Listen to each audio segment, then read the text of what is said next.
Hello guys, now we study active to passive fixed prepositions. How can we use this?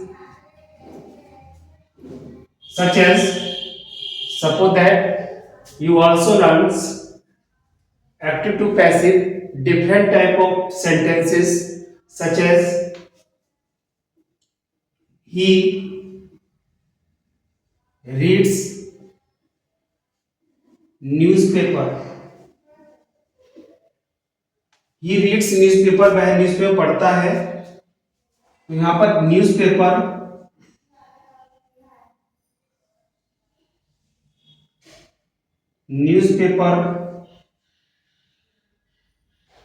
Is read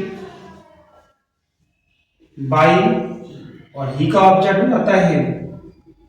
आपने ये bye लगाकर, यानी जो हमारा डूअर होता है, करता होता है, उसमें बाय लगाकर हम बनाते हैं। यानी ही रीड्स न्यूज़पेपर, न्यूज़पेपर पढ़ता है, तो न्यूज़पेपर इज रीड, यानी न्यूज़पेपर पढ़ा जाता है किसके द्वारा? बाय हिम के द्वारा पढ़ा जाता है। लेकिन यहाँ पर ये बाय जो हमारी यहाँ पर जो प्रीपोजिशन होगी इसकी फिक्स होगी। जैसे ये सारे वर्ड हैं आपके, चार्म है, ठीक है, चार्म है, ब्लाइंड है, सेटिस्फाइड है, थ्रॉन्ड है, डिसगस्टेड है, प्लीज है, इनके साथ में हम विद का यूज करते हैं। जैसे हिज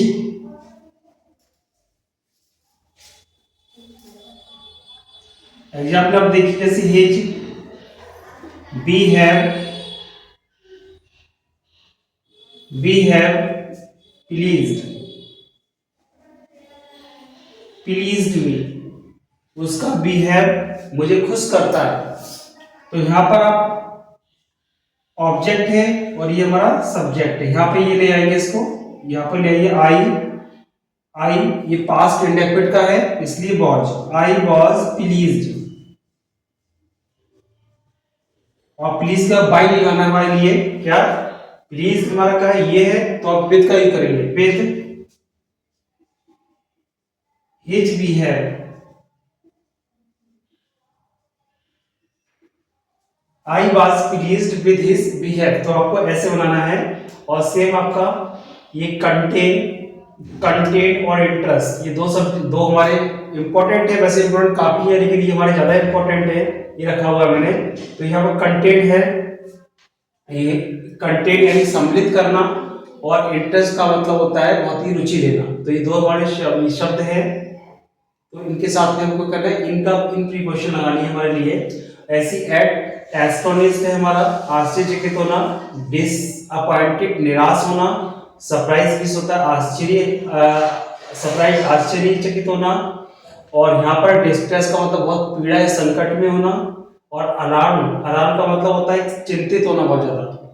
और डिस्प्लीज्ड का मतलब होता है यानी नाखुश होना या दुखी होना। तो ये हमारे वर्ड हैं, इनके साथ में एट प्रीपोजिशन लगाएंगे हम। और ऐसे ही आपका नो और ऑब्लाइज्ड, इनके साथ में टू लगाना है, ठीक है। आभार व्यक्त करने के लिए, ये भी जानना होता है। जैसे एग्जाम्पल आप देख लीजिएगा, जैसे आई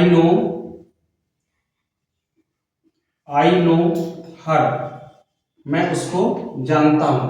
अब जो पैसे बनाएंगे इसका, तो शी, यहाँ पर शी ले आएंगे, शी ये ऑब्जेक्ट है, ऑब्जेक्ट को सब्जेक्ट के रूप में लेंगे। शी इज नोन, आपकी थर्ड फॉर्म नोन। अब हमको लगाना बाई और मी, ठीक है। तो ये हमारा क्या हो जाएगा? रॉन्ग हो जाएगा। ऐसे हमको क्या करना है? हमें नोन देख लिया हमने, नोन ये लगा हुआ है, तो इसके साथ हमारा क्या आना है? टू आना है, तो ये हमारा रॉन्ग हो जाएगा, ठीक है। अब हमारा क्या है ये? अब ये राइट हो गया सेंटेंस। तो यहाँ पर ये ऑब्जेक्ट हो गया। तो आई नो हर, मैं उसे जानता हूँ। She is known to be, वो मेरे द्वारा जानी जाती है। तो इस टाइप से आप इसको लर्न करना और इसको बनाना है, ठीक है, प्रैक्टिस करनी है इसके लिए। थैंक यू बच्चे।